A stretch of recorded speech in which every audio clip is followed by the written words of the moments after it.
En cette matinée, nous sommes le 25 mars 2023. Il est 9 h, nous serons ensemble jusqu'à 10 h 30. Mina, bonjour. Bonjour Nour, bonjour. Comment ça va, Mina? Ça va. Ça se passe bien? Très bien. Un peu mieux, hein? On est déjà au 3e jour. Mieux. Mieux. On commence à s'adapter. On commence à s'adapter, oui. Eh ben voilà. C'est quand même mieux qu'hier. Hein? Ça va. J'ai meilleure mine, je crois. Meilleure mine, un peu plus en forme. Voilà. Tu as pris ton café hier soir? Quelle question?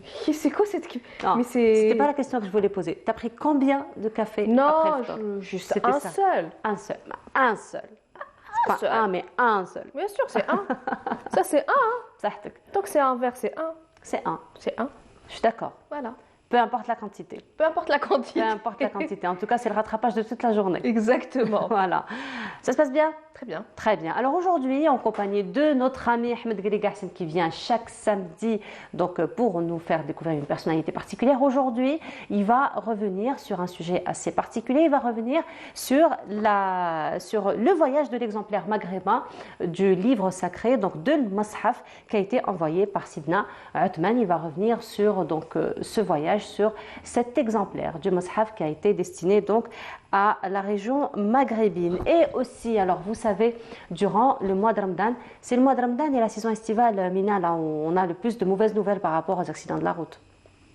Tu as remarqué? Ramadan? Ramadan et la saison estivale, généralement. C'est vrai. Tu as remarqué? Oui. Voilà, c'est là où nous avons le plus de mauvaises nouvelles par rapport donc au bilan, généralement donc de la circulation, des accidents de la circulation. Et là, justement, la DGSN a mis en place un plan pour la circulation, pour mieux gérer la circulation et du coup, donc pour réduire aussi donc les accidents de la route. En tout cas, c'est ce qu'on espère, parce que c'est vrai que le mois de Ramadan, alors généralement c'est le bouc émissaire. Ah oui, je suis manquante de caféine, de nicotine, je suis fatiguée, je suis ceci, je suis cela. C'est pas des excuses. Ce ne sont pas des excuses. Ce ne sont pas des excuses du tout. Et justement, en compagnie de le représentant de la DGSN, nous allons revenir sur ce qui se fait, ce qui va se faire tout au long du mois de Ramadan, justement pour réduire les accidents de la route. Et aussi, le mois de Ramadan, c'est le mois de solidarité par excellence, n'est-ce pas? Exactement. N'est-ce pas? Donc la société civile vraiment est très active tout au long de l'année. Tout au long de l'année, mais particulièrement le mois de Ramadan, vraiment un élan de solidarité magnifique qu'on peut observer au niveau de tous les quartiers, hein, n'est-ce pas? C'est vrai. Au niveau de tous pratiquement les quartiers. dans tous les quartiers, on peut trouver les petits restos. Restaurant Rahma. Exactement. Voilà. Voilà, effectivement, c'est ce qu'on retrouve finalement dans tous les quartiers. Et les scouts musulmans, bien entendu, ont leur programme, comme chaque année, durant ce mois de Ramadan. Nous allons revenir donc sur le programme des scouts musulmans. Et les agriculteurs vont avoir leur carte, donc c'est une carte à puce, afin de faciliter finalement toutes les transactions administratives au niveau donc, du ministère de l'Agriculture. Samira Hadjamar sera parmi nous également ce matin. Elle reviendra sur l'un des saints patrons d'Alger. Il s'agit de Sidi Ali Zouaoui. Alors, entre légende et réalité, Samira Hadjamar reviendra sur cette question. Voilà un peu pour le programme de cette matinée. Merci encore une fois à Amel Almi qui l'a préparé pour nous. Mais sinon, Mina, il va continuer à faire chaud aujourd'hui?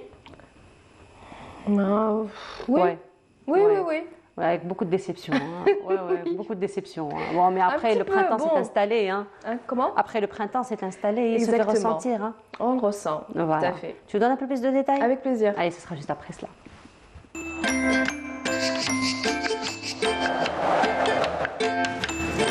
La météo vous est présentée par Mobilis.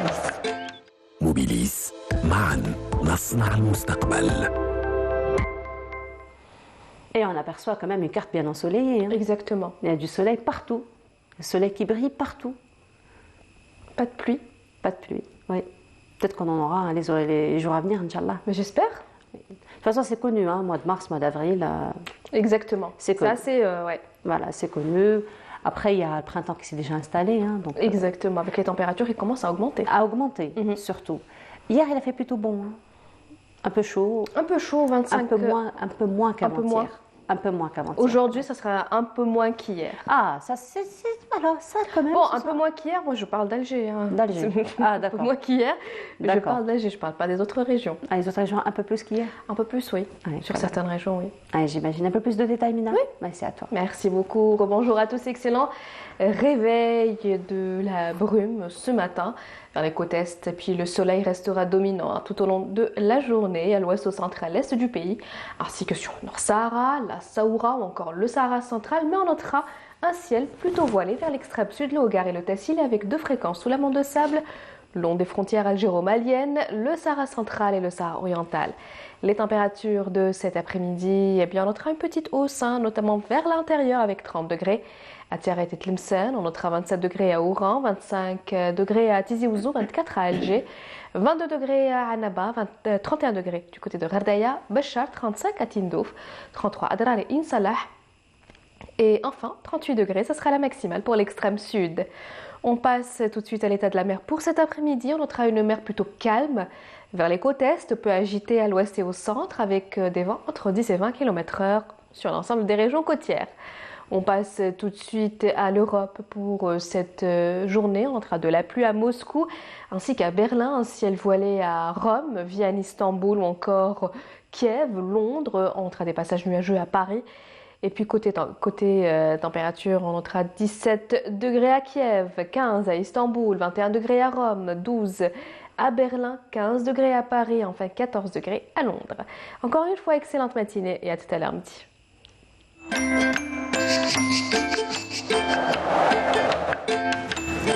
La météo vous est présentée par Mobilis. موبيليس معا نصنع المستقبل. Finalement, plutôt température estivale à l'intérieur du pays. Au sud, oui. Au sud, plutôt. Il fait plutôt chaud, oui. 30 degrés à l'ombre, oui. Voilà, donc il faut penser vraiment à s'hydrater entre الفطور والسحور. Oui, Oui. on le dit jamais assez. Il faut On le dit jamais s'hydrater assez, voilà. et surtout se couvrir quand on sort en journée. Et puis ne pas sortir quand on n'a pas grand-chose à faire. Exactement, Voilà. aussi. Restez Voilà, chez c'est vous. vrai. Il n'y a pas mieux. Il n'y a pas mieux. Oui. Il y a pas mieux. Parce que c'est vrai qu'on se dépense beaucoup. Et Exactement. avec le mois du jeûne, effectivement, il faut faire très attention. Il faut faire très attention. Par rapport à ces... Tout à fait. Très bien. Merci beaucoup, Merci. Nina. On se retrouve tout à l'heure. Oui. Après journal télévisé du midi.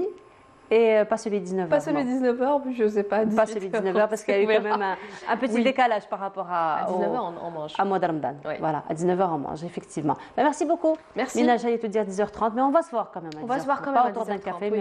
mais on va se voir quand même à 10h30. Un café imaginaire, on va Eh, essayer. pourquoi pas. Mais sinon, on peut encore patienter. Le mois passera très vite. Oui.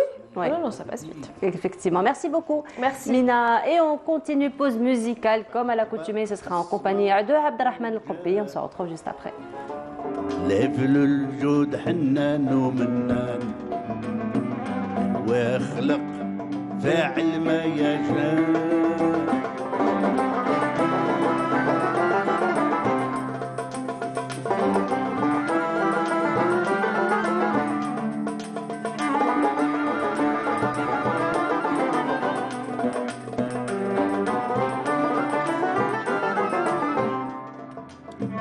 جهنم خلقها رب العالم خلق فيها جود عاشوا في الخيم وجود نبي شفيعنا سيد الكرام سعادة اللي يكون بيدينه قايم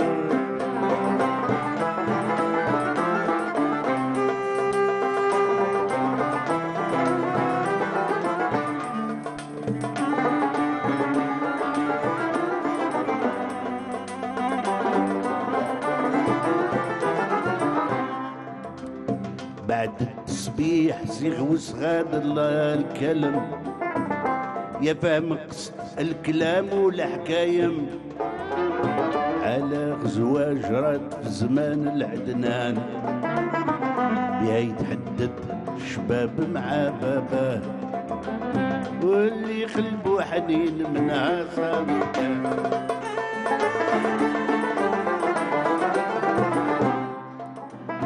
واللي قلبه حنين منها صار بكى اللهم صلي على النبي صلي وعليه اللهم صلي على النبي صلي وعليه اللهم صلي على النبي صلي وعليه كتروا بالصلاة عليه قلبي باغي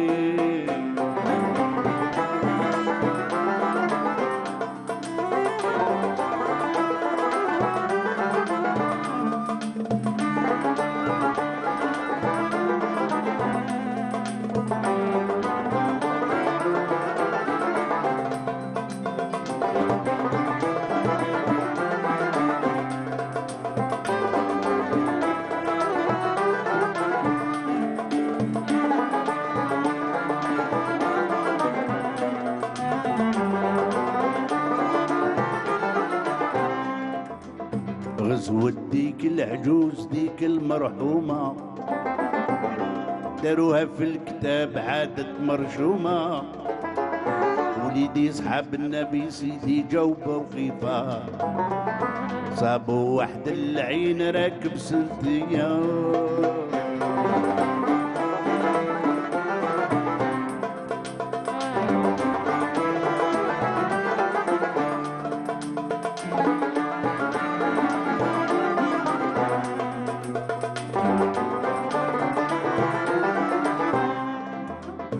ندخو بسلام جملة يا حدار منفع ليه السلام ولد المخزية قال ليهم سلام ليكم يما يذكر منين جيتوا يا قوم المالية انتم تلفين ليك ولا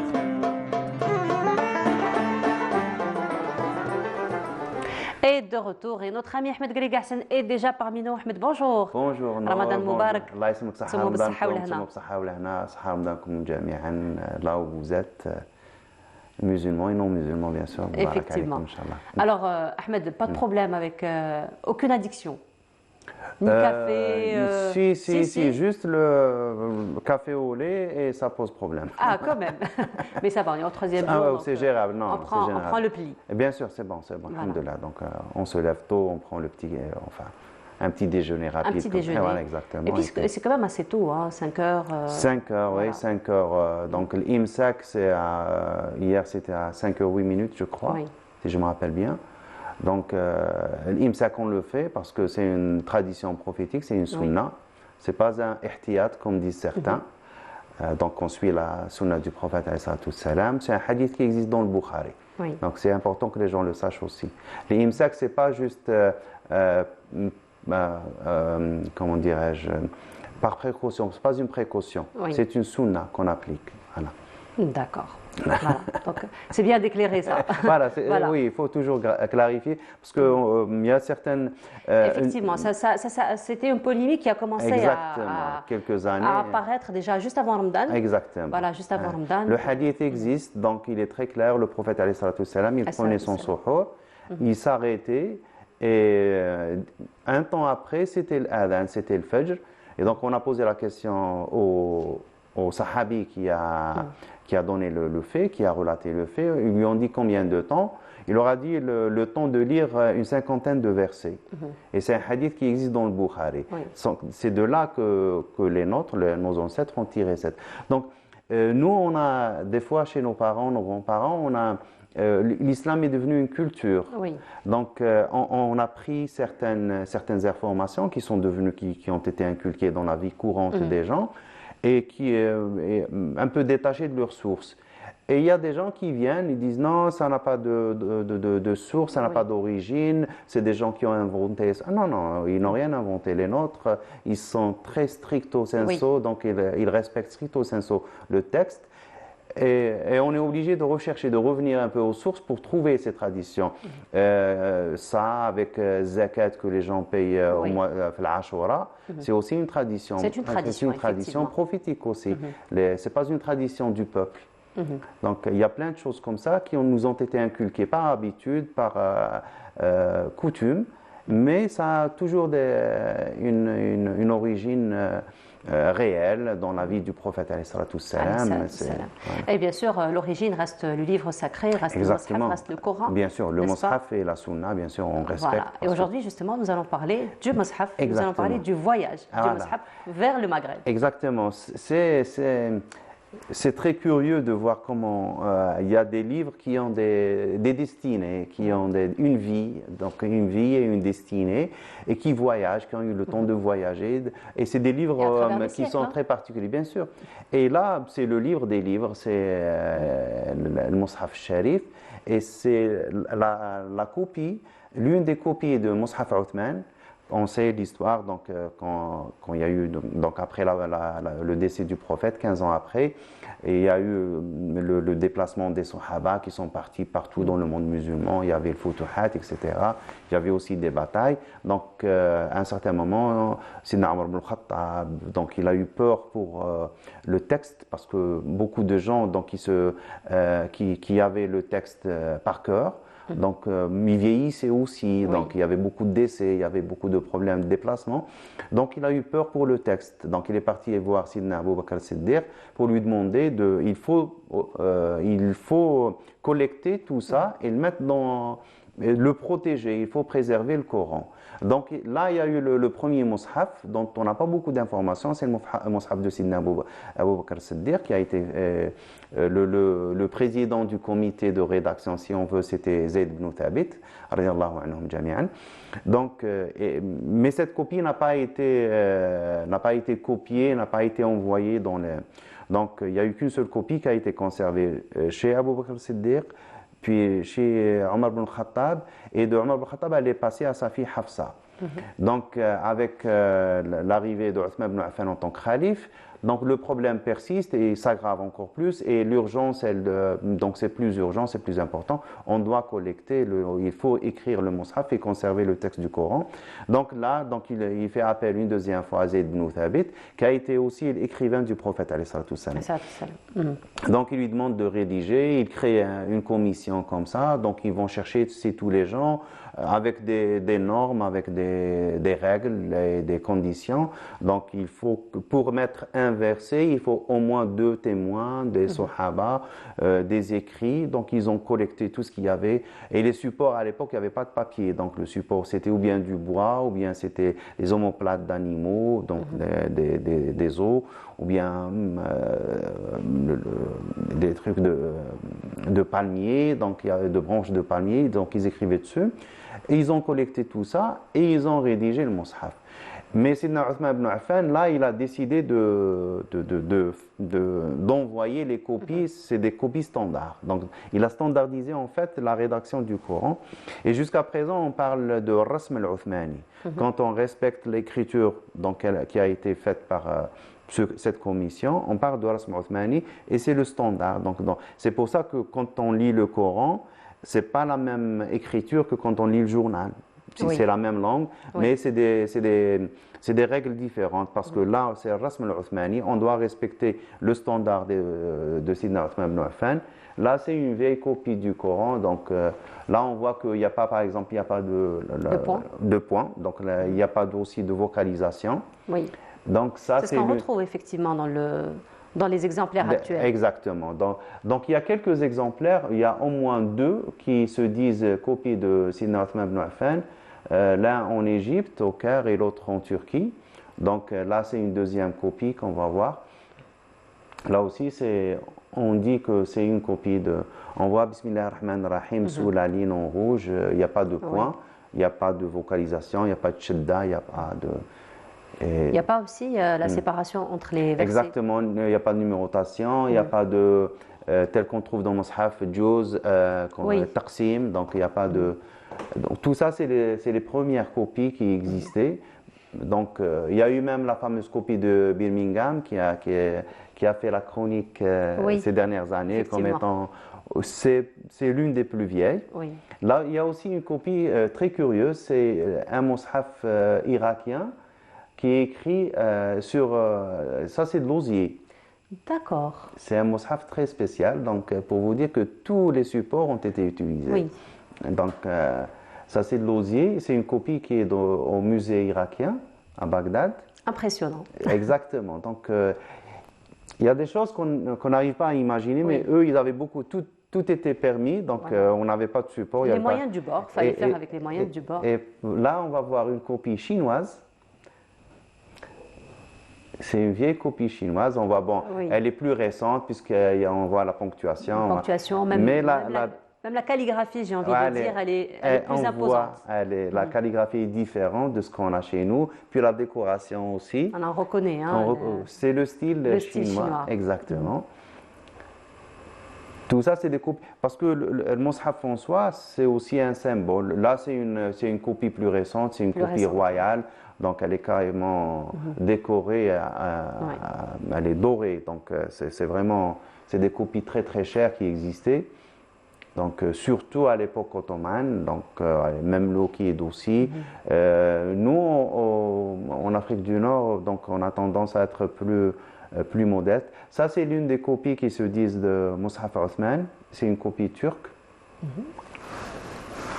Donc, c'est l'une des plus anciennes copies.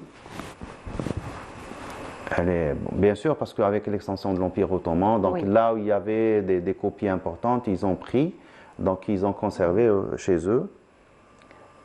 Là aussi c'est une copie, c'est une très vieille copie du Coran. Tu arrives à lire? Oui, avec beaucoup de concentration. Beaucoup de concentration et beaucoup de difficultés. Exactement. Ça, c'est une copie algérienne, c'est une copie qui existe à la Bibliothèque nationale. C'est une copie royale de Tlemcen. À la main? Oui, bien sûr. À la main. C'est une copie, et si je ne me trompe pas, c'est un roi de Zianide qui l'a écrite. Mais je préfère ne pas je l'ai dit sans me prononcer. Et on voit la décoration qui est faite, donc ça s'est développé. On marque donc robe, donc là aussi on voit comment il décorait aussi ça, le hizb, le juz, etc. Donc ça s'est vraiment développé. Mais on est resté dans le style islamique. On ne trouve jamais de figure humaine ou animale. Donc c'est toujours on choisit floral ou géométrique. Là, c'est une copie de Kérouan, donc elle est en Tunisie. C'est une copie de l'époque ziride. C'est une copie royale aussi. Donc, tu arrives elle à s'est lire? conservée. Non. J'essaye, mais c'est très difficile, finalement. Et là, c'est la copie de... désolé, je parle avant que l'image. Ça, c'est une copie écrite par l'émir Abdelkader quand il était tout jeune. صدق الله العظيم كتبه لنفسه الفقير عبد القادر بن محي الدين بن مصطفى الحسني تجاوز الله عنه بقرية القيطنة من قرى إيالة وهران في 10 صفر عام 1236 10 ans avant l'invasion française. Donc avant l'occupation. Donc quand il était tout jeune, il a écrit ça, c'est une copie, c'est un robe de la main de l'émir Abdelkader. Donc pour revenir c'est un voyage un peu dans les copies, comment les musulmans ont traité le Mus'haf, parce que c'est le livre des livres, c'est le livre le plus important. Donc il a eu vraiment un traitement très particulier. Entre autres, on voit un peu l'évolution. Donc entre autres la copie omeyyade. Donc il y a une copie qui est partie à Cham, donc envoyée par Sidna Othman ibn Affan, que les Omeyyades ont gardé chez eux. Et quand la dynastie est tombée, il y a Abdelrahman Dakhel qui est parti. Il a récupéré tous les livres, tous les trésors, disons, des Omeyyades. Il a essayé de les récupérer. Entre autres, il y avait cette copie de Sidna Othman ibn Affan qui était chez eux. Donc il l'a ramenée. Elle est restée chez les Omeyyades andalous pendant des siècles. Donc le temps que le califat tombe, donc un siècle et quelques années. Et puis ce sont les Mamaliks qui sont apparus après, qui l'ont conservé. Donc avec l'extension de l'empire almoravide en Andalousie, les Almoravides ont récupéré, donc elle a été ramenée en Afrique du Nord. Donc elle a fait un certain passage à Marrakech. Et puis il y a par la suite il y a les Almohades. Donc ils l'ont récupéré. Et à chaque fois donc c'était des batailles.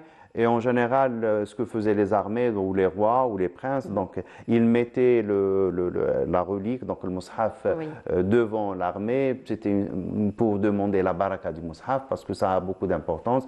Et puis l'étui lui-même, donc il est conservé dans un coffre. Il est couvert de pierres précieuses, d'un cuir très cher. Donc il y a des tissus aussi des tissus précieux, donc de la soie. Donc elle était protégée, elle était couverte. Et puis il y a le coffre. Et bien sûr, c'est pas le mushaf de maintenant qui est tout petit. C'était vraiment quelque chose, on a vu, c'est quelque chose de très volumineux. Et pour le transport, on choisissait bien sûr des juments les meilleurs. Donc il y avait toujours un traitement très particulier. Tout un rituel autour de. Exactement. Donc c'est une relique. Donc c'est devenu une relique. Et dans les batailles, donc des fois on perdait la bataille et avec on perdait le document. Donc on perdait le mushaf.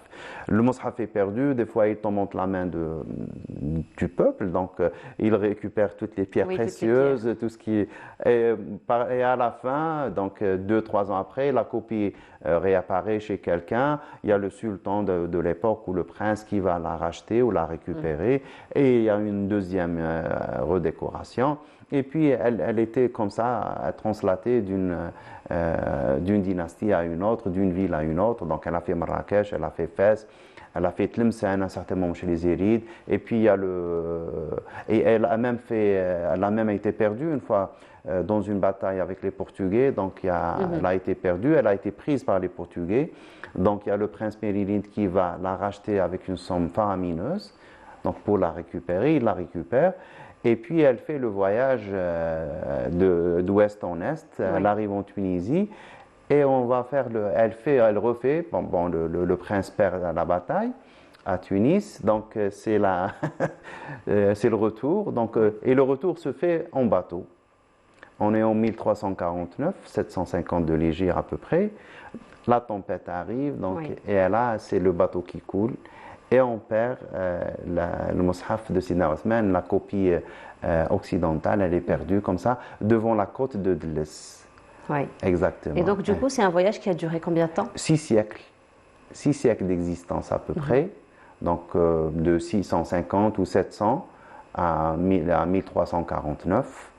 Donc, mais sinon, durant ces 6 siècles-là, où ce livre particulier a fait le voyage, entre-temps, il y a eu d'autres copies qui ont été faites. Oui, bien sûr, il y a les mushaf qu'on a maintenant. Donc, bien sûr, il y a plein de... Il y a eu même la science du Coran qui a évolué. Donc, Rasm al-Qur'ani, il a été inventé. C'était à la même époque?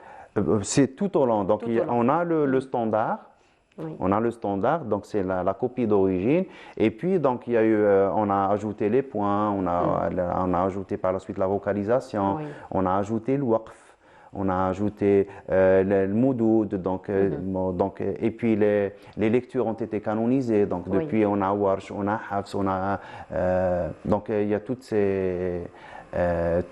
la science autour du Coran. Donc, il y a plusieurs aspects. Donc, il y a les sciences du Coran, donc il y a l'écriture du Coran, on appelle ça rasm al-mushaf. Comment écrire? On ne peut pas écrire le Coran tel qu'on écrit une lettre. Donc, il faut respecter, il y a des règles. Il y a rasm, il y a le qira'a, il y a le tilawa, il y a aussi, c'est une science que les gens étudient. D'ailleurs, Ahmed, même dans les livres d'éducation islamique, par exemple, ou d'éducation religieuse au niveau des écoles, au niveau du livre, tout est écrit donc, avec des lettres normales, mais dès qu'on arrive au verset coranique, au texte coranique, on revient effectivement à la même calligraphie. Voilà, donc, tel que la lecture est canonisée, donc il y a des lectures du Coran, le qira'at, connu. L'écriture est aussi canonisée. On peut pas. Donc il y a eu, par exemple, dernièrement, il y a eu une question, est-ce qu'on peut rajouter les points d'exclamation, les points d'interrogation quand on a... Donc il y a... Donc les ulama, chacun a donné son point de vue, la fatwa n'est pas unanime. Donc, parce que il y a le texte qui est sacralisé, mais il y a tout ce qui vient avec la sacralisation du texte qui a été fait. Même l'étui lui-même, Donc, tu sais que quand on imprime le Coran, par exemple, moi je suis parti une fois ici, là où ils impriment à l'imprimerie, je ne sais pas si je peux dire le nom de la société, mais ils m'ont expliqué que, par exemple, on utilise le papier pur, donc on n'utilise pas de papier recyclé, par exemple, on ne sait pas. Donc, par respect, voilà, au Coran, donc on essaie d'être le plus... c'est un traitement très particulier, l'écriture. Donc, même l'écriture, quand on écrit le texte, il ne faut pas s'arrêter. Donc, on n'arrête pas la phrase donc, à la fin de la ligne, de la ligne.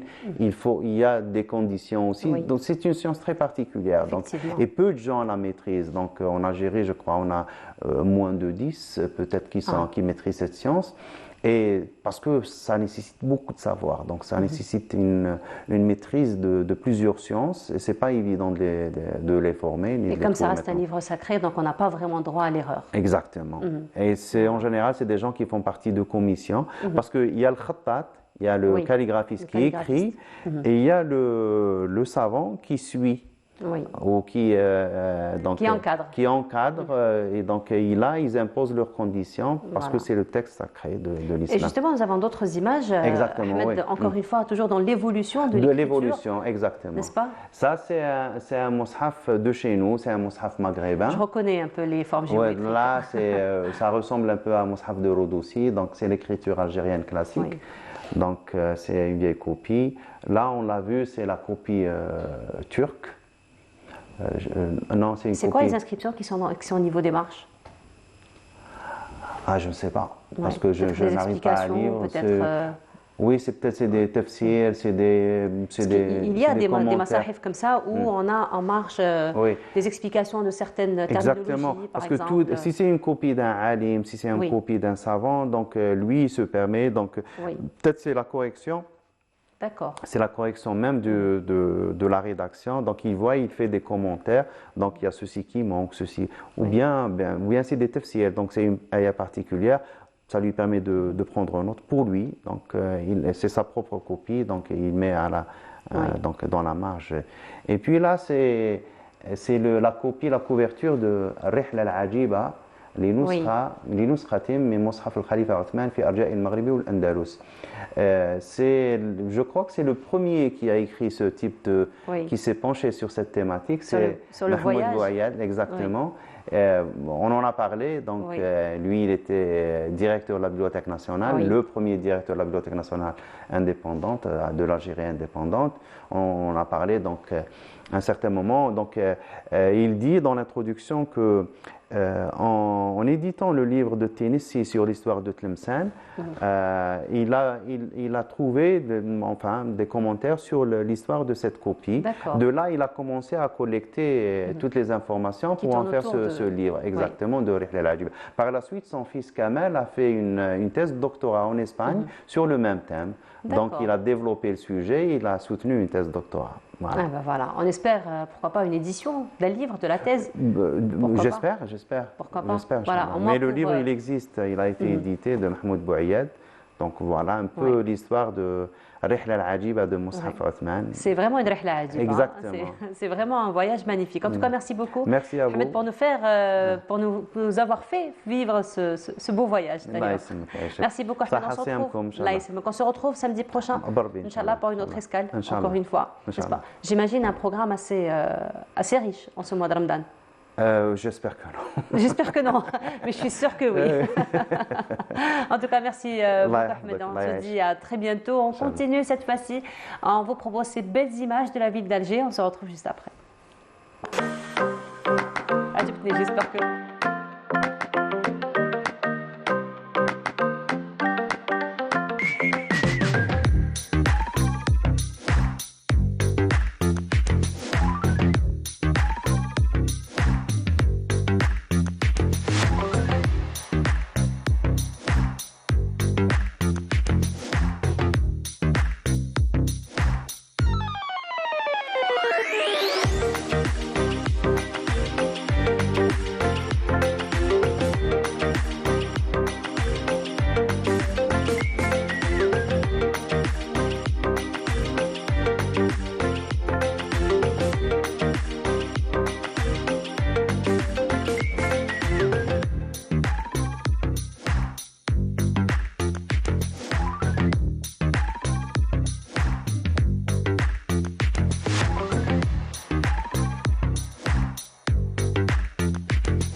cette fois-ci, nous allons nous intéresser à notre comportement d'une manière générale, notre comportement vis-à-vis des routes particulièrement. On l'a dit ce matin, c'est généralement durant le mois de Ramadan, durant la saison estivale, où nous avons malheureusement le bilan le plus lourd concernant les accidents de la route. Nous en parlons ce matin, d'ailleurs, en compagnie de notre invité, à savoir M. Rachid Ghazli. Bonjour. Bonjour. Bienvenue à vous. Sahar Ramadan. L'invitation, Allah يسلمكم. صحة وسمو بصحة ولهنا. الله يعيشكم انتم تانيك ان شاء الله. Allah يسلمك. Alors vous êtes commissaire des visionnaires et sous-directeur de la prévention routière au niveau de la DGSN. Alors, c'est ce qu'on disait, généralement c'est le mois de Ramadan, c'est la saison estivale où on a le bilan le plus lourd malheureusement. Et c'est d'ailleurs un plan que vous mettez en place déjà bien avant l'arrivée de mois de Ramadan, n'est-ce pas? Tout à fait. Donc le retour d'expérience par rapport aux années précédentes, comme on sait que le mois de Ramadan, à l'accoutumée, il y a beaucoup d'accidents. On souhaite qu'Inch'Allah qu'il y aura moins d'accidents cette année. C'est ce qu'on espère, Inch'Allah. On espère arriver un jour où il n'y aura plus d'accidents, c'est notre souhait. Ça c'est encore le meilleur. On reste optimiste, c'est un objectif qu'on voudrait atteindre, Inch'Allah, pourquoi pas. Mais ce qu'il y a, c'est que maintenant, il faut reconnaître que le mois de Ramadan, c'est le mois où l'on fait beaucoup de vitesse, où on ne respecte pas beaucoup de codes de la route. Il y a notamment à l'horaire fatidique qui est celle avant du Ftour, où les gens pratiquent de la vitesse et c'est une horaire très meurtrière. Donc, raison pour laquelle la Direction générale de la Sûreté nationale a mis en place et a reconduit l'ensemble des dispositifs qui ont été mis en place l'année dernière, bien sûr avec une amélioration des méthodes de travail. Donc c'est un plan d'action qui repose essentiellement sur le triptyque opérationnel de prévention, de dissuasion et également de répression aux infractions liées au non-respect du code de la route. Donc ce dispositif obéit à une répartition des effectifs de manière plus voyante et de manière pour occuper le terrain. Donc il y a une adaptation des horaires de travail en période de diurne ou de nocturne. Donc il y a une mobilisation de tous les moyens humains et matériels, justement pour la prise en charge de ce dispositif qui vise essentiellement à la sécurisation des personnes et des biens, également à assurer la fluidité de la circulation routière et à éviter les accidents, notamment au niveau des points noirs qui sont recensés par nos services. Alors justement, qu'est-ce qui se fait sur terrain pour pouvoir donc concrétiser ce plan d'action? Tout à fait. Donc il y a une mobilisation des moyens humains matériels, un redéploiement des effectifs au niveau des carrefours, des grandes places publiques, des lieux de commerce, au niveau des mosquées bien sûr, notamment Salat Tarawih. Donc il y a un accompagnement de nos services à travers la multiplication des patrouilles pédestres et motorisées, justement pour accompagner le citoyen et justement également pour le dissuader à faire de la vitesse. Oui. Et également, ce dispositif a mis en place, avec l'exploitation bien sûr des moyens modernes dont dispose la Direction générale de la Sûreté nationale, à l'exemple de la vidéosurveillance, des hélicoptères et de tous les moyens dont on dispose, notamment l'utilisation des radars durant la période de nuit. Voilà. Donc il y a même les radars qui vont être mis en place durant la nuit, justement pour capter ceux qui font de la vitesse. Alors justement, si on doit se baser sur les expériences des années précédentes, quels sont les moments de la journée, donc durant le mois de Ramadan, les moments de la journée où on recense le plus d'accidents? Généralement, c'est avant le Ftour. Avant le Ftour, ou durant la période allant de 13h à 15h, des fois de 15h à 18h. C'est les horaires de pointe généralement. Voilà, c'est des horaires de pointe. Et généralement, on a le jeudi après-midi et le dimanche matin.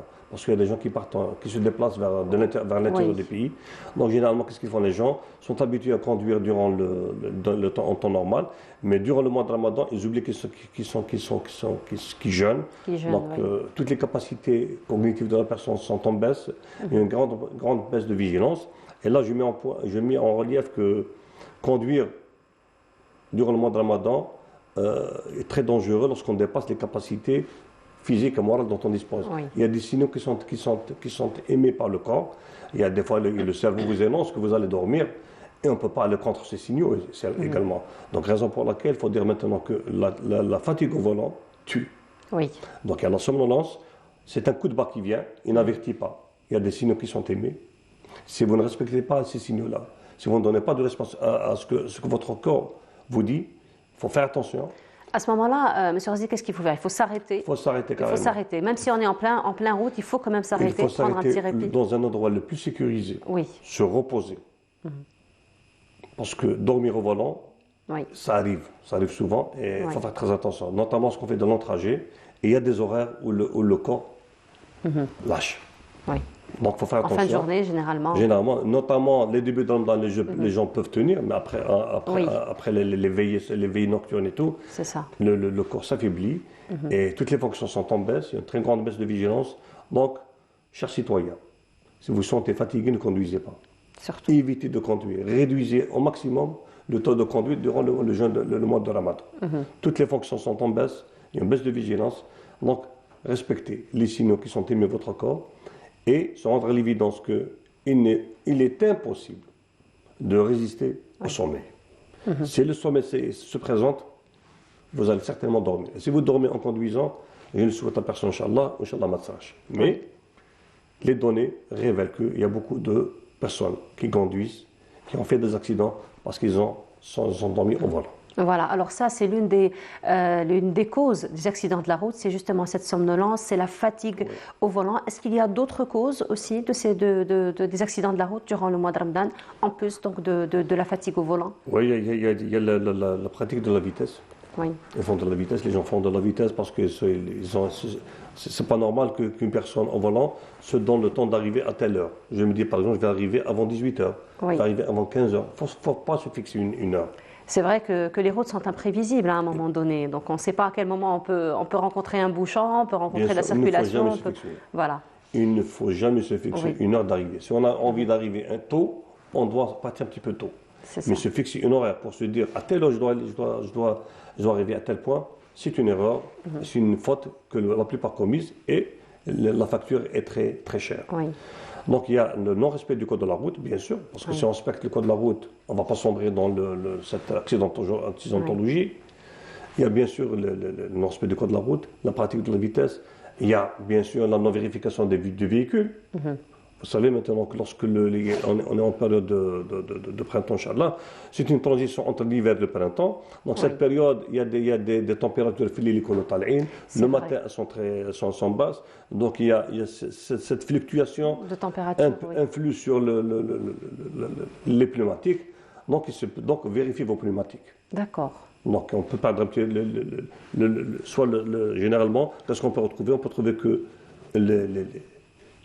les pneus sont usés par rapport à ce changement de température. Donc, il faut s'intéresser à la sécurité routière. On doit s'intéresser. C'est un sujet qui doit revenir à tous les niveaux. C'est un sujet qui doit être débattu également, même au sein de la famille, autour d'une table. Il faut parler de sécurité routière. Il faut que la sécurité routière soit inclue dans les thématiques des débats, même familiaux. Oui. Donc, dans l'éducation d'une manière générale. Dans l'éducation. Vraiment, dès la tendre enfance déjà. Tout à fait. Donc la direction générale a compris tout ça. Comment? C'est à travers l'enseignement du module de la circulation routière, de la sécurité routière au niveau des établissements scolaires. Nous prodiguons des cours aux enfants, justement pour préparer nos enfants, pour les sensibiliser. Et on sait pertinemment que ces enfants ont une certaine ascendance sur leurs parents. Oui, ils ont une influence, effectivement. Ils ont une influence, donc ils peuvent un petit peu sensibiliser leurs parents. Donc en matière de sécurité routière, on doit être opportuniste sur toutes les chances qui se présentent. C'est vrai. C'est vrai. Alors là, M. Resdi, vous venez avec un bilan des 2 derniers mois, n'est-ce pas? Oui. Peut-être nous mettre au courant de ce bilan, probablement des chiffres aussi. Le langage des chiffres, par moment aussi, il peut avoir un impact, n'est-ce pas? Oui. Mais c'est des chiffres qu'on ne donne pas avec froideur. Parce que derrière ces chiffres, il y a des familles qui sont endeuillées, il y a des personnes qui sont handicapées. Donc il y a tout un drame. Il y a des gens qui sont aux hôpitaux, donc il y a beaucoup de choses. Donc c'est des chiffres qui sincèrement, véhiculent une désolation. Oui. Bon, parce que c'est un drame. Donc les accidents, ils ont augmenté durant l'année, durant les 2 mois, janvier-février 2023, par rapport à janvier-février 2022. On a une augmentation de plus de 162 accidents, soit 6%. Le nombre de blessés a augmenté de 6,40%. Il y a une baisse des décédés qui est de moins de 50, alhamdoulilah, soit un taux de moins de 34%. L'activité des services de police est en augmentation, une très grande augmentation. Nous avons mis en priorité, nous avons ciblé en priorité également la lutte contre les incivilités qui sont produites par les conducteurs, les chauffeurs des motocyclettes. Oui. Donc nous menons, je dis sincèrement, une guerre impitoyable contre ces conducteurs qui ne respectent pas le code de la route. Et là, j'ouvre une parenthèse pour présenter ma salutation aux conducteurs professionnels, des motocyclistes, qui sont des vecteurs très importants en matière de prévention routière. Mais c'est les conducteurs de motocyclistes qui ne respectent pas le code de la route. Il faut savoir que nous avons mis en place des dispositifs qui mettra fin à ces pratiques, à travers la verbalisation et les mises en fourrière. Oui. C'est vrai que les deux roues en ce moment terrorisent un petit peu, j'ai envie de dire, les routes. Hein. Moi-même, particulièrement, parce que je suis dans la route, c'est ce qui me terrorise le plus. Hein. Vous savez maintenant, vous avez dû le constater que cette incivilité a diminué. Oui. On voit moins de motocyclistes qui ne portent pas de casque. C'est vrai. On voit moins de motocyclistes qui ne respectent pas le code de la route, pour la simple raison qu'on est derrière. On est derrière. Ce sont nos enfants. Oui. Mais ils doivent être éduqués sur le plan de la sécurité routière. Voilà. Donc, et là, également, j'ouvre une autre parenthèse pour sensibiliser les parents. Il faut leur dire que aimer son enfant, d'accord, mais lui donner une motocyclette sans le contrôler, il faut un petit peu accorder de l'attention à nos enfants. Il faut les sensibiliser. Il faut les sensibiliser à porter le casque et à respecter le code de la route. Néanmoins, les services de police sont sur terrain, justement, pour faire respecter le code de la route et pour lutter contre toutes les sensibilités, notamment en cette période de mois de Ramadan. Surtout, c'est ce qu'on espère en tout cas, une baisse en tout cas des accidents de la route, pourquoi pas élimination complète des accidents de la route, c'est ce qu'on espère en tout cas. Merci beaucoup d'avoir été parmi nous ce matin, M. Rachid Rasdi. Je rappelle, vous êtes commissaire divisionnaire et sous-directeur au niveau de la prévention routière, au niveau donc de la DGACN. Merci encore une fois d'avoir été parmi nous ce matin. Inch'Allah, on vous reverra à la fin de Ramadan avec un bilan beaucoup plus prometteur, on va dire. Inch'Allah, c'est ce qu'on espère. Merci encore une fois à vous et on continue. Cette fois-ci, nous allons nous intéresser à la vente de poissons pour ceux qui aiment bien manger poisson durant le mois de Ramadan. Je vous laisse voir ce reportage et on se retrouve juste après. De la dorade royale à 1090 dinars et le tilapia rouge à 550 dinars. Du poisson d'élevage bon marché proposé directement aux consommateurs au niveau de ce point de vente de la capitale. Objectif, contribuer à la régulation des prix, notamment durant le mois sacré. C'est une bonne chose, les prix sont moins chers. On tient à remercier les autorités. Le prix du poisson peut aller jusqu'à 3000 dinars au niveau des autres poissonneries de la capitale. Ici, les prix sont abordables. Surtout le poisson. Il est nécessaire au moins une fois par semaine. Des tonnes de poissons et d'autres produits halieutiques seront commercialisés durant Ramadan au niveau des 588 points de vente, mis en place par le ministère de la Pêche et des Productions halieutiques sur tout le territoire national. Ce mois de Ramadan, il est prévu minimum pour démarrer 3 tonnes. Il y aura également des produits de la pêche parce qu'on a eu une coordination avec des armateurs et avec des mandataires des produits de la pêche et de l'aquaculture. Ils nous ont fourni une certaine quantité qu'on va présenter au niveau de plusieurs points de vente sur tout le territoire national, y compris aussi pour les produits transformés, de la sardine et du thon. La Chambre a lancé cette opération sur le point de vente au niveau national. La Chambre nationale a été signé des conventions avec les aquaculteurs, a été signé 4 conventions de cadre entre la Chambre nationale et les aquaculteurs. La vente directe sera donc assurée durant tout le mois sacré, afin de permettre à un plus grand nombre de consommateurs d'acheter du poisson produit localement et à des prix défiant toute concurrence. Et de retour sur le plateau, cette fois-ci, c'est à la solidarité que nous allons nous intéresser. Les scouts musulmans nous ont habitués à être sur terrain tout au long de l'année et particulièrement en ce mois sacré. Nous en parlons en compagnie de notre invité, Hani Afrit. Hani, bonjour. Bonjour, très ravi d'être avec vous aujourd'hui. Toujours ravi de vous recevoir, Hani. Merci. Merci. Ça va, ça se passe bien, toujours aussi actif, Hani, avec les scouts? Ça va très bien. En fait, cette année, les scouts reviennent avec un programme très riche en activités. Les SMA ont lancé un programme de solidarité spéciale Ramadan, comprenant plusieurs actions caritatives tout au long du mois sacré. Tout d'abord par la mobilisation de 70 000 volontaires de jeunes scouts à travers les 58 wilayas pour encadrer en fait ces différentes actions caritatives. Magnifique. Et il va y avoir en fait la distribution de plus de 500 000 colis alimentaires. aux personnes à faible revenu, aux familles nécessiteuses, aux orphelins, en particulier celles qui se trouvent dans des zones éloignées. Aussi, il y a eu l'organisation de 600 restaurants pour la rupture du jeûne, les restaurants de l'Iftar. Toujours à travers les 4 coins du pays? Oui, fournissant environ 60 000 repas par jour, des repas chauds ou bien des repas à emporter pour les personnes ayant un peu des horaires non flexibles. Oui. Aussi, il va y avoir l'organisation d'opérations de distribution de vêtements de l'Aïd, comme chaque année. Ah, c'est et bien. ça va être en fait durant la dernière semaine de Ramadan. De Ramadan.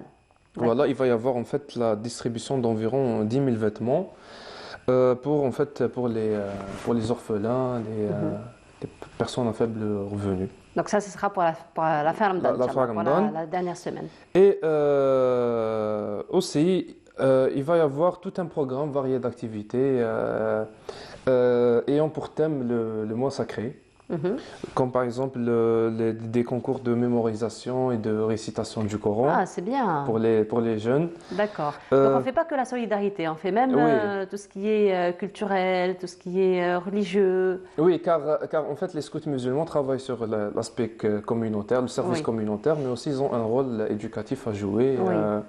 Et les activités éducatives, ils ont un thème assez spécial durant le mois sacré. Comme je viens de dire, les concours de mémorisation et de récitation du Coran, mais aussi des visites, l'organisation des visites dans les hôpitaux, les maisons de retraite. C'est bien. Et des campagnes. Alors, juste Hani, par rapport à ces visites et par rapport à ces concours, donc qui peut participer? En fait, les jeunes scouts, voilà. Mais il peut y avoir en fait d'autres participants en partenariat avec les différents partenaires. Voilà. D'accord. Donc il y a une inscription qui se fait auparavant ou c'est ouvert? En fait, ça dépend de celui qui organise l'événement. Ça peut être par exemple en partenariat avec les écoles où les élèves peuvent aussi se joindre aux différents concours. Voilà. Et des fois, il y a des concours et il y a des concours qui sont ouverts à tout le monde. On poste l'annonce sur la page officielle des scouts musulmans. Donc il faut suivre la page. Oui, et on ouvre la porte à tout le monde. Voilà. Tout dépend de l'événement. D'accord. Voilà. Mais aussi, il va y avoir en fait les scouts musulmans, ils vont organiser plusieurs campagnes de dons de sang durant le mois sacré. Mais aussi, il va y avoir en fait des campagnes de sensibilisation dans les marchés et dans les places publiques. Ça, c'est par rapport au gaspillage, j'imagine. Par rapport au gaspillage, par rapport aussi aux campagnes de dons de sang. Ils ont besoin en fait tout un travail de sensibilisation. Voilà, pour avoir plus de donateurs. Oui. Voilà. Des campagnes pour éviter le gaspillage, pour les meilleures pratiques à entreprendre durant le mois sacré. Durant le mois de Ramadan, mais aussi après avoir ces pratiques tout au long de l'année. Après, hein. Parce que ce qui est bien, c'est de garder toutes ces bonnes habitudes tout au long de l'année. Oui, mais en fait, durant le mois sacré, il y a toujours de mauvaises habitudes par rapport à l'hygiène, par rapport au régime alimentaire, etc., que nous devons faire face. Voilà. D'accord. Tu n'as pas de problème de nakul bainik. Non, ça va. Un peu, des fois, mais ça va. ça peut arriver. Oui. Bon, c'est vrai que ça peut arriver à tout le monde. Hein. Oui, mais en fait, on mange avec nos yeux, mais après, quand on est face à table, on n'arrive pas. On n'arrive pas à manger. Oui, effectivement. et on laisse la table telle qu'elle des fois. Et justement, les scouts musulmans luttent contre ça. Contre ça, oui. Voilà. Et toi-même, tu le fais. Enfin, on le fait tous quelque part. On le fait tous. Parfois, on le fait tous. Mais on essaye en fait Parfois, vraiment, on résiste pas à la tentation.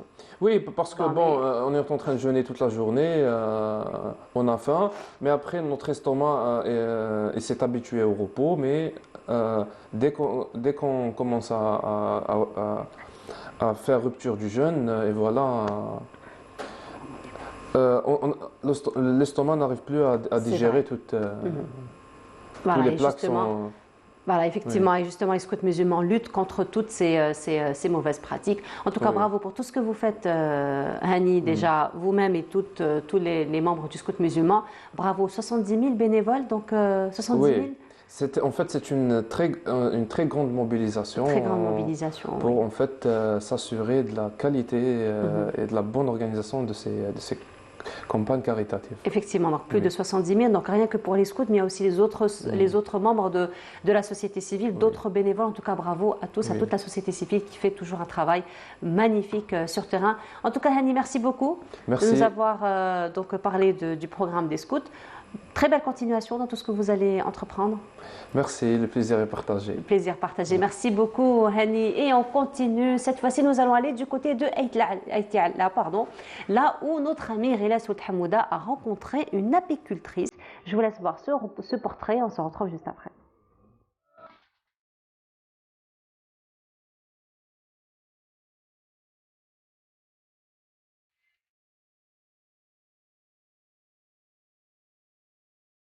Ici, à Fiala, quelques maisons témoignent et racontent l'exil forcé et l'abandon par leurs propriétaires durant les années 90. Dans cette région, au paysage à couper le souffle, la nature flamboyante et généreuse a toujours insufflé aux femmes du village la force de travailler et se surpasser. Depuis quelques années, Sabah Zouache joue un rôle hautement important dans le développement économique et social de toute une région. Et c'est justement en faveur des femmes de Fiala qu'elle active. L'association Tafat Fiala est venue pour aider les femmes, pour aider la femme rurale. Il y a beaucoup de produits Lahiberk ici à Genzet, Fiala. Mais les femmes là, déjà le terme Tafat, c'est la lumière. Ça veut dire quoi? Là, ça veut dire la femme rurale d'Fiala déjà a du talent, elle travaille beaucoup. Tafat est venue pour faire de la lumière sur ces femmes-là. C'est ça notre but.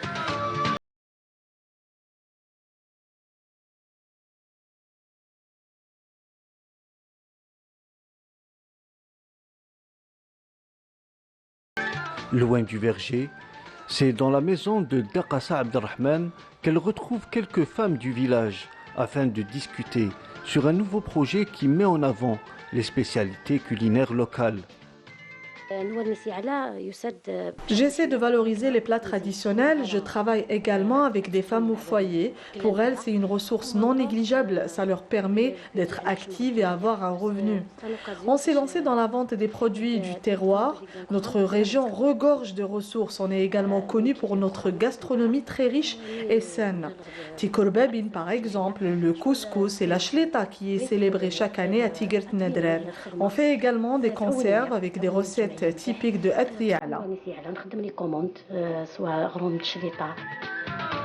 L'autonomisation économique et sociale des femmes dans les territoires ruraux dépend également de la protection du patrimoine matériel et immatériel de ces régions.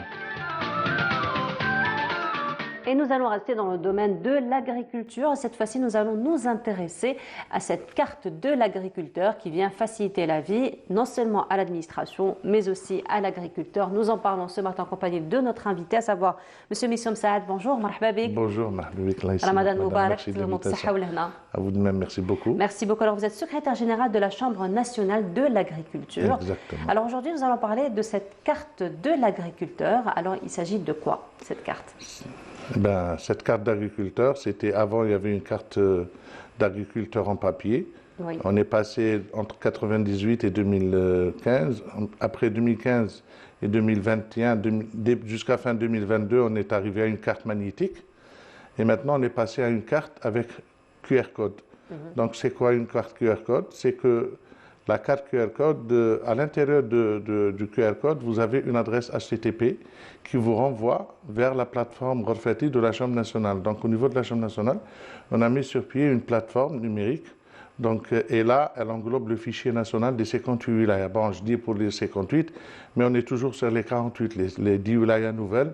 n'ont pas encore installé leur conseil d'administration, donc on travaille toujours avec les 48. Mais toujours est-il, la carte avec QR code va faciliter la chose. Vous avez si bien dit pour l'administration et pour l'agriculteur. Pour l'agriculteur, c'est zéro papier. Oui. Comment zéro papier? C'est que l'agriculteur travaille avec les institutions sous tutelle du ministère de l'Agriculture.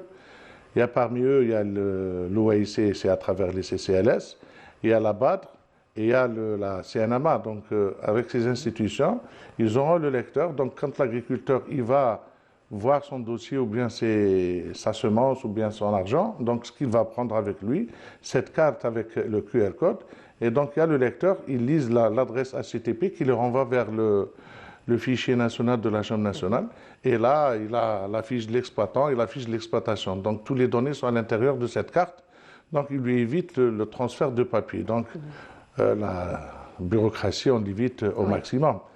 En plus, pour l'administration, c'est que cette numérisation, c'est quoi? C'est que pour nous, avant, il y avait le fichier national qui n'était pas organisé, il n'y avait pas beaucoup de données à l'intérieur. Mais à travers cette numérisation, c'est que quand l'agriculteur valide sa carte, elle est valable une année. Donc quand il valide sa carte à l'échelle locale, elle remonte au temps T. C'est-à-dire au moment où il imprime la carte à la wilaya de Ghardaya, elle est au niveau de la Chambre nationale. Et la valeur, c'est-à-dire financière, et en plus toutes les informations concernant l'exploitation. Donc quand on a ces informations concernant l'exploitation, donc on a différentes filières, donc on a toute une matière, et n'oubliez pas que la Chambre, c'est un champ de concertation, une force de proposition auprès des pouvoirs publics, et on ne peut jamais avoir une force sans données fiables et sans statistiques. Donc on a voulu travailler sur ça, donc on aura un petit peu un fichier consistant pour cette année qui va donner beaucoup d'améliorations à notre secteur de l'agriculture, et c'est une bonne chose pour notre ministère, parce que je pense que je vais vous expliquer un autre exemple. Quand on fait une loi de finances au 31 décembre, on signe la loi de finances.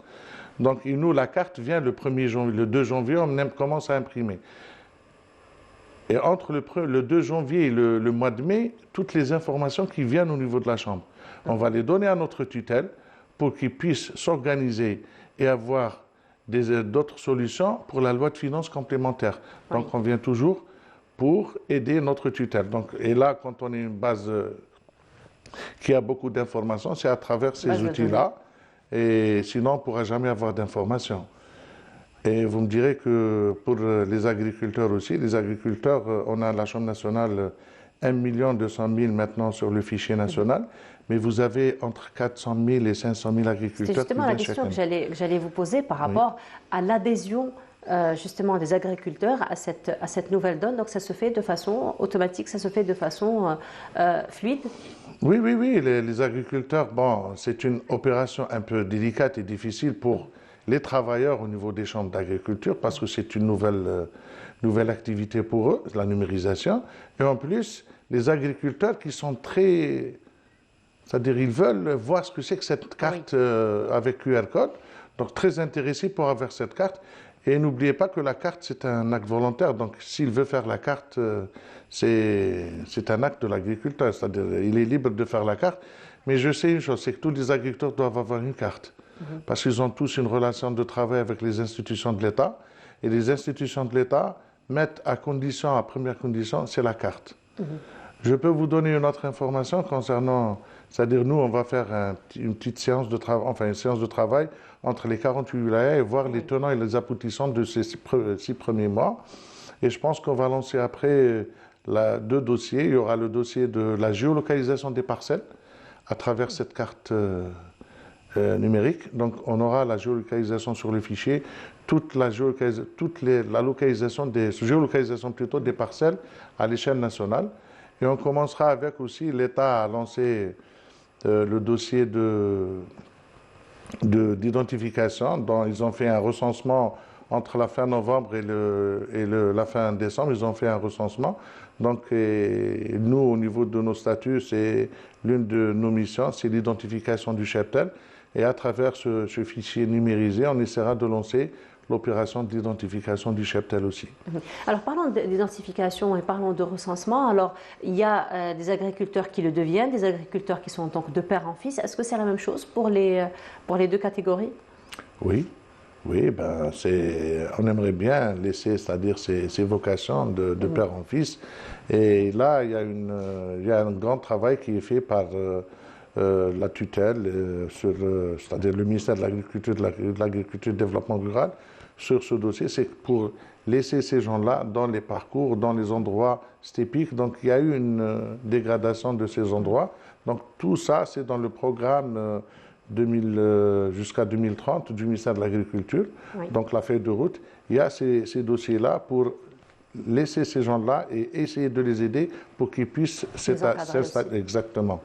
Alors, récemment, il y a eu les assises de l'agriculture. Donc, encore une fois, c'est l'autosuffisance qui revient comme stratégie de l'État en ce moment, n'est-ce pas? Oui, parmi les assises, l'un des points forts, c'est que l'Algérie, elle est à 75% sur la sécurité alimentaire. C'est le premier pays, je pense, en Afrique qui assure la sécurité alimentaire de sa population.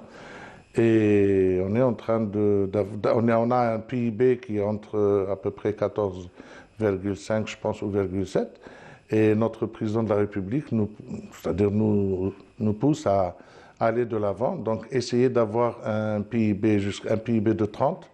Donc je pense que même point de vue production, les Algériens mangent toujours du frais à la longueur de l'année.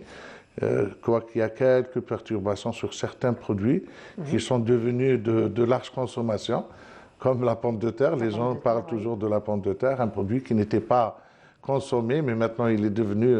Avant, le plat préféré des Algériens, c'était le couscous. Maintenant, c'est des frites. Je pense qu'ils ont changé de vocation. Mais je vous assure qu'on est en train de produire à la longueur de l'année des produits en grande quantité. Et les agriculteurs, depuis, je pense, 2019, ils sont à féliciter parce qu'ils ont accompagné l'État dans tous ces programmes. Ils sont en train de produire et je pense qu'on a de vrais professionnels. Voilà, mais sinon toujours par rapport à cette stratégie donc, de sécurité alimentaire, aujourd'hui on parle beaucoup d'économie verte, on parle beaucoup aussi de start-up aujourd'hui parce qu'il y a quand même un travail colossal qui se fait pour la promotion des start-up. Il y en a beaucoup qui apportent des solutions intelligentes par rapport justement à la promotion de l'agriculture. L'une des premières missions, c'est la promotion au niveau de la Chambre nationale et vous m'avez donné l'occasion de parler. Maintenant, au niveau de la Chambre nationale, on a un incubateur. Oui. Et on a lancé un appel à candidature des projets qui sont en amont et en aval à l'agriculture. Et on a retenu 8 candidats qui sont en formation au niveau de la Chambre nationale. Maintenant, aujourd'hui, ils sont en formation. Donc, on leur assure une formation d'une semaine par mois sur différents thèmes qui peuvent les aider à réaliser leurs rêves et de voir concrétiser leurs projets. Donc on les forme pendant 6 mois. Et après les 6 mois... C'est une formation qui touche quel type de thématique? Management, finance, toutes les formations utiles, communication, commercialisation, tous les thèmes qui l'accompagnent à avoir un résultat positif sur son projet. D'accord. Donc, on a 8 candidats qui sont en formation à partir du mois de février. Donc, on va les accompagner pendant 6 mois. Et quand ils terminent, il y a une petite commission qui va choisir les 3 premiers qu'on va encore accompagner et encadrer jusqu'à l'aboutissement de leur projet. Et vous savez, au départ, on avait presque 350 demandes. Donc, et entre-temps, maintenant, on est à 500 ou 600 demandes pour une deuxième session. Donc, c'est pris en charge par la Chambre nationale, cet incubateur. Et on accompagne les jeunes pour faire valoir leur projet. Mais on aimerait bien que ça sera un peu il y aura des fils d'agriculteurs. Oui. Parce qu'il faudrait qu'il y ait une... Continuité. Exactement, ce que vous avez posé comme question tout à l'heure. Parce que maintenant, les gens qui sont en train de s'orienter vers l'agriculteur, c'est tous des gens qui étaient dans d'autres secteurs. Oui. Et les ingénieurs agronomes, ils sont maintenant dans d'autres secteurs. Mais on aimerait bien que ces ingénieurs agronomes reviennent dans le secteur de l'agriculture. Donc, vous le savez plus que moi qu'il y a beaucoup qui cherchent un petit peu l'intérêt financier que l'intérêt, c'est-à-dire des études qu'ils ont fait. Oui, voilà. Au moins, pour qu'il y ait, on va dire, retour sur investissement par rapport aux études, par rapport aux compétences. Bien sûr. Par rapport aux compétences. Parlons encore de cette formation que vous offrez à ces stagiaires. Donc, la demande, on voit qu'elle augmente de plus en plus. Donc, que comptez-vous faire justement pour prendre en charge le maximum de demandes? Ça sera des sessions de 3 mois et pas de 6 mois. Oui. Donc on va essayer, c'est une première expérience pour nous de faire des formations de 6 mois. Donc la prochaine, ça sera de 3 mois et avec un groupe plus important. Donc ça sera 15 ou 20 personnes donc, qui auront l'exclusivité de faire de la formation avec nous. On va les accompagner. Et c'est pas facile aussi. Hein. C'est-à-dire il faut choisir des sujets, des thèmes qui peuvent augmenter, c'est-à-dire donner du positif à nos exploitations. Donc, qui répondent aux besoins. Exactement. Donc on ne peut pas choisir carrément. Je vous donne un exemple. Il y a beaucoup de thèmes sur les huiles essentielles. Donc, on ne pourra pas choisir des projets sur les huiles essentielles. Donc, on choisira un de chaque filière importante. Mais aussi, au niveau de la Chambre nationale, on est en train de faire monter un projet pilote sur les variétés de semences de céréales qui s'adaptent à la nouvelle version qu'on a maintenant, c'est qu'on est maintenant dans une zone plus aride que semi-aride. Oui. Donc, on est en train de préparer sur un projet, sur 9 ou 10 wilayas, on est en train de préparer des semences. Et donc, je pense... C'est la banque de graines? C'est des semences, oui, c'est des semences locales. On n'importe pas de semences sur les céréales en Algérie. Depuis 1995, on n'importe plus de semences de céréales. Mais maintenant, on est en train de voir des semences qui s'adaptent à nos régions et au climat actuel. D'accord. Donc, on a lancé un projet cette année et je pense que d'ici le mois de juillet, on aura les premiers résultats. Par exemple? Les premiers résultats sur l'adaptation de ces nouvelles semences de céréales qu'on a utilisées dans ces zones. Donc, on a Tizi Ouzou, Souk Ahras, Constantine, Mascara, Tiaret, Médéa, Bouira. Il y a pas mal de wilayas qu'on a accompagnés pour faire ces essais. Donc, ça a été des essais autour de quel type de céréales? Le blé dur. D'accord. Ah, le blé dur. Parce que le blé tendre... on se verse vers le, comment on dit, vers la sécurité sanitaire cette fois-ci. Exactement, parce que c'est tout le monde qui veut manger du sain et ça dit quelque chose pour la santé humaine. Et je pense que les Algériens, ils ont tendance maintenant à changer. Ils sont plus versés vers l'orge, vers pas mal de produits qu'on était en train de consommer bien avant. Oui. Et il n'y a pas mieux. Hein. Donc je vous assure que je pense que le Covid, c'est une bonne chose pour nous. Elle nous a reconvertis vers nos sources et nos anciennes traditions. Vers nos sources, effectivement. Donc on aura les résultats dans pas longtemps. Je pense que les résultats viendront fin juillet, début août. Donc quand on fait les récoltes, on verra les rendements qu'il y aura dans ces régions-là. Et on va faire c'est-à-dire nos analyses par des experts qui sont en train de voir et d'accompagner ces essais au niveau des wilayas. Inch'Allah. En tout cas, juste pour clôturer, par rapport aux agriculteurs, donc pour ceux qui n'ont pas encore eu leur carte, ils doivent se diriger vers quelle direction?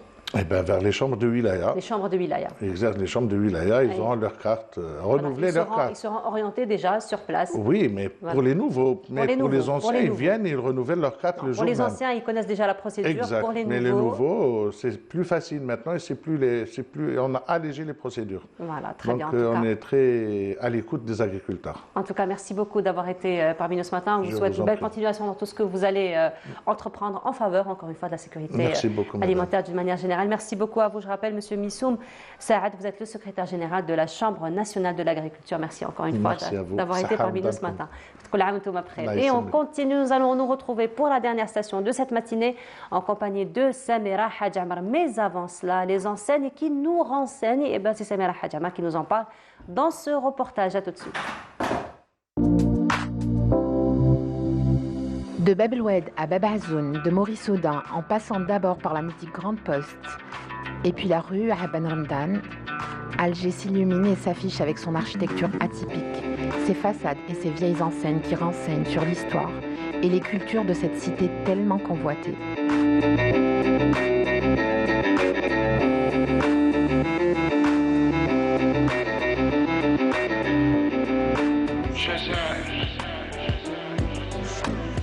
D'une époque à l'autre, dans le vieux quartier de la Casbah, tellement de souvenirs avec Snirt Laraïs.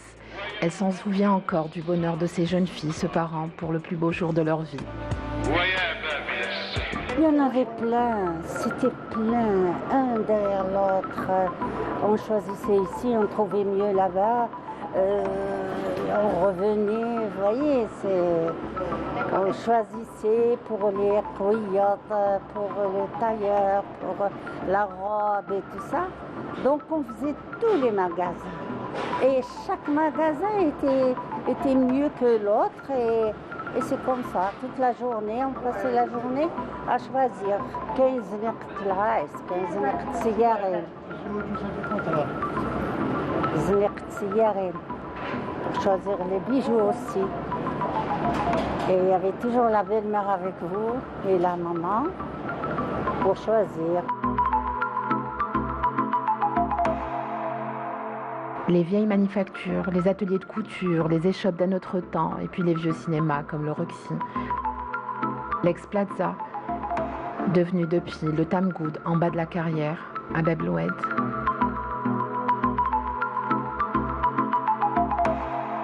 Toujours complet, tous les jours complet. Cinéma, c'est le deuxième son appareil. Les gens voulaient le cinéma. Jusqu'à ce moment, même en ce moment, même les cinémas راحوا وتغلقوا ماذا بهم سينما تنحدوا ماذا بهم.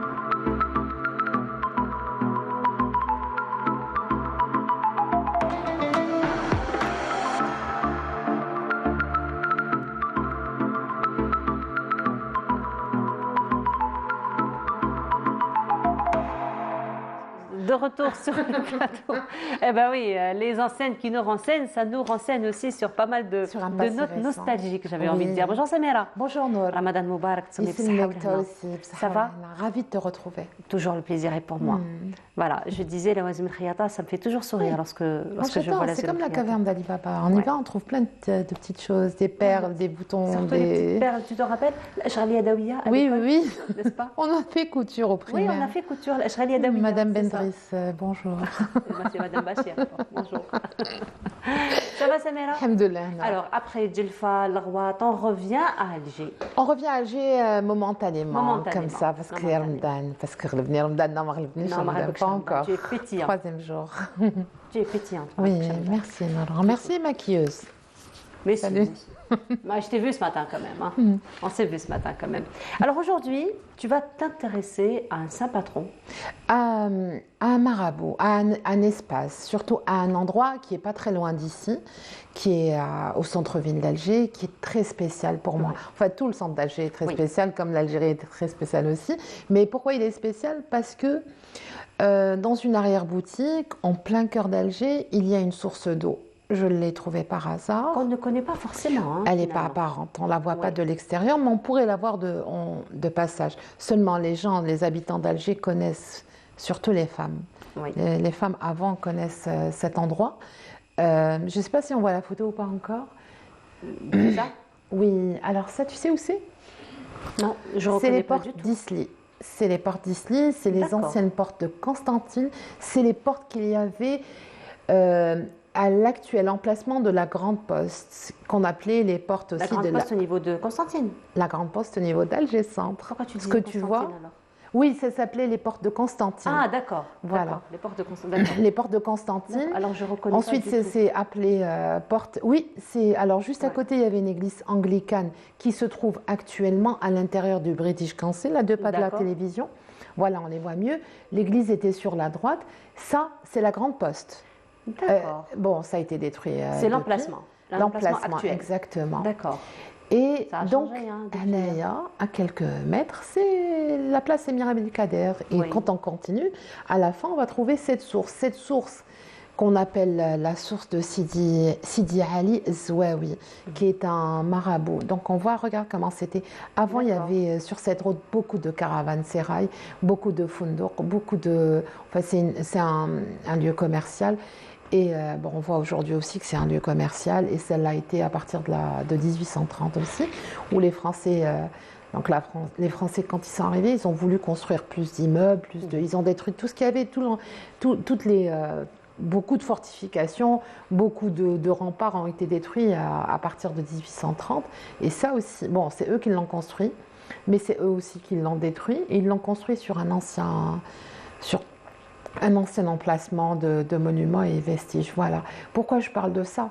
Parce que ça, sur ce tracé, sur cette route, eh ben, il y avait un aqueduc. L'aqueduc du Hamma passait par là. D'accord. Tu vois, et il alimentait pratiquement les 3/4 de la Casbah. Peut-être toute la Casbah. Il alimentait tous les commerces, toutes les échoppes, toutes les maisons qu'il y avait. Voilà. Et c'est probablement l'origine de cette source qui est... je ne sais pas si Amal Almi peut la passer. On a une source dans un mur, dans une arrière-boutique. On la voit là. C'est une boutique en... Oui, c'est ça. Et je ne sais pas si on voit bien. C'est une formation géologique avec... qui ressemble à ce qu'il y a dans les grottes de Tlemcen ou à Djidjel. Voilà, c'est ça. Donc avec des couleurs qui se sont imprégnées comme ça avec le temps. L'eau, elle est très claire, elle est chaude en hiver. Voilà, on voit là on voit mieux. Il y a des câbles et tout. Pourquoi? Parce que le propriétaire du magasin a fait une espèce de fontaine, quoi. Il a mis un bassin parce qu'il faut que cette eau s'écoule, sinon elle est dans un immeuble. Oui. Elle est dans les murs d'un immeuble. Donc, ça aurait causé des dégâts à l'immeuble. Donc, c'est dans ce quartier. Et là, ce qu'on voit sur la photo au fond, j'ai pu prendre que cette photo, d'ailleurs, je ne l'ai même pas prise bien. C'est toi qui l'as prise? Ouais. Bravo. Là, je l'ai ratée cette fois-ci. Mais non.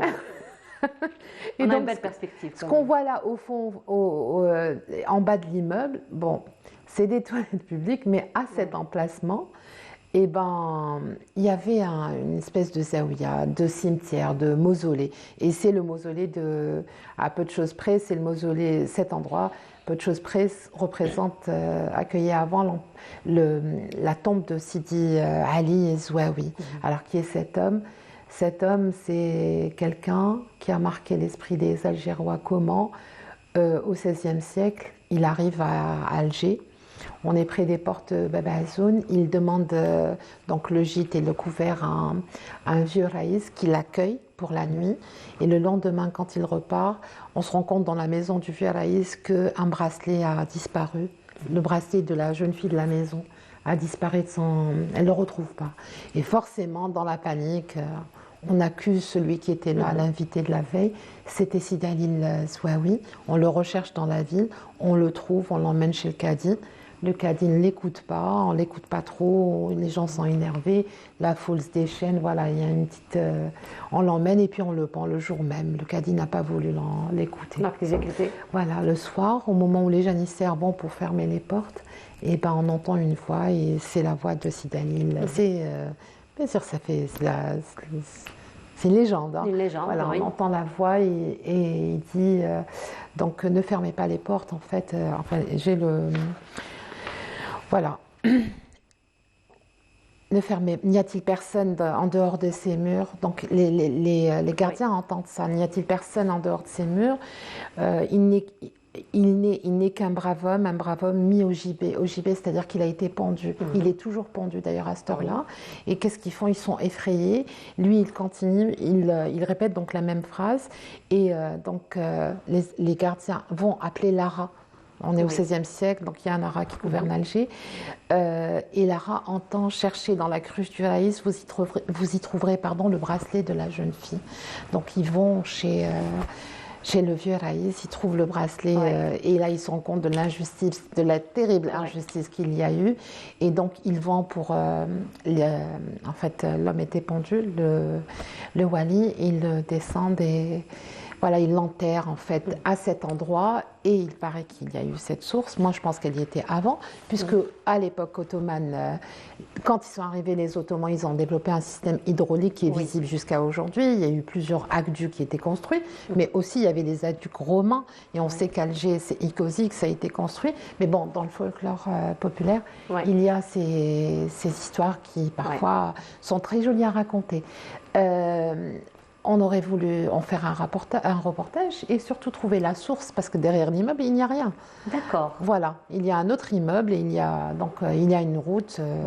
Voilà, on est à la Harb ibn Mehdi et franchement, je ne sais pas. On sait qu'il y a un aqueduc qui a été construit, c'est l'aqueduc du Hamma, qui prend sa source, Charchar, à Al-Hamma. Pardon, Al-Hamma, en bas du musée des Beaux-Arts.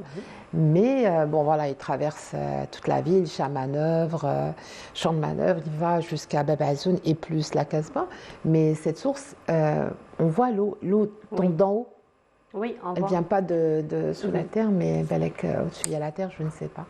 Mais c'est la formation géologique à l'intérieur qui est très curieuse finalement, Samira. Oui, c'est le fond qui est intéressant. Autour, c'est récent, c'est le propriétaire qui l'a rajouté. C'est un aménagement, on va dire. Ça ajoute au mystique, au spirituel, au cultuel, aux croyances des Algérois. Et un peu plus bas, il y avait un arbre jusqu'aux années, d'après Hassan Grigassen, il m'a dit jusqu'aux années 90. Moi, j'ai cru comprendre que c'est jusqu'aux années 80. Il y avait un arbre, un ficus assez banal, mais que les femmes d'Alger, tous les jeudis, donc visitaient cette source et allaient donc enlacer cet arbre ou l'embrasser. Elles mettaient un peu de henné et accrochaient un bout de tissu, ce qu'on appelle les explosifs, c'est ça. Et elles faisaient un vœu. Alors, un vœu de santé, puisqu'il paraît que Sidi Ali Zouaoui guérissait les problèmes ophtalmologiques. Bon, moi, j'ai un peu de mal à y croire. Oui. Mais bon, le Mohem, c'est Nia. Le Mohem, exactement. Ça fait... Mais comme tu le dis si bien, ça reste toujours de très jolies légendes à raconter. Voilà, il faudrait se boire 3 gorgées et puis se tapoter les yeux. Moi, j'aimerais beaucoup qu'on fasse une analyse de l'eau avant de faire ça. Mais les gens l'ont fait pendant des années et on n'a jamais entendu parler d'intoxication. D'autant plus qu'on n'est pas réellement l'origine de la source d'eau. J'ai posé la question au propriétaire, il m'a dit mais elle est belle, il ne sait pas. Il ne connaît pas l'origine, il ne l'a pas cherché. Il sait que cette eau, et c'est vrai, elle est mentionnée qui en parle, c'est des Haïdo, Diego de Haïdo, donc celui qui a écrit Histoire d'Alger au XVIe siècle. Histoire d'Alger et topographie d'Alger, il est cité, Zouaoui est cité, donc j'imagine que c'était avant. Oui. Et pour l'origine de l'eau, les Romains sont passés par là, avant encore. Et les termes, il y en a eu, des aqueducs, il y en a eu. Mais c'est intéressant à savoir. C'est encore plus intéressant d'aller faire des études là-dessus, comme tu le dis, c'est pour l'eau. Analyse de l'eau. Elle est claire, elle est chaude en hiver, enfin chaude, elle est... tiède. Voilà, elle est tempérée. Et en été, elle est fraîche. Et elle coule comme ça, il y en a beaucoup. Il est...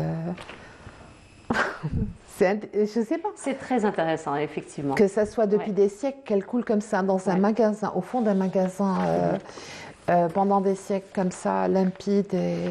Oui, c'est intéressant de savoir d'où ça vient. Effectivement. Ça fera l'objet de certaines études.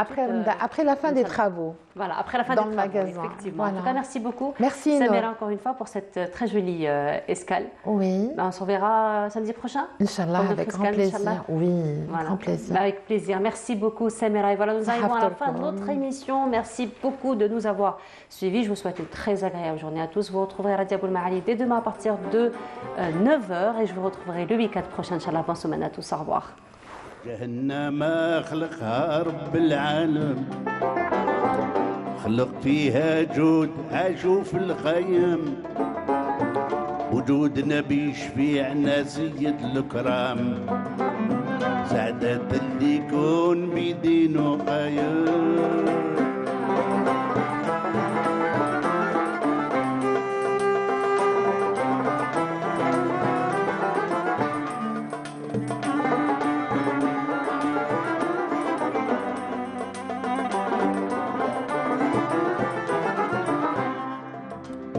بعد التصبيح صيغ وصغاد الله الكلم يا فهم قصد الكلام والحكايم على غزوة جرات في زمان العدنان بها يتحدد شباب مع باباه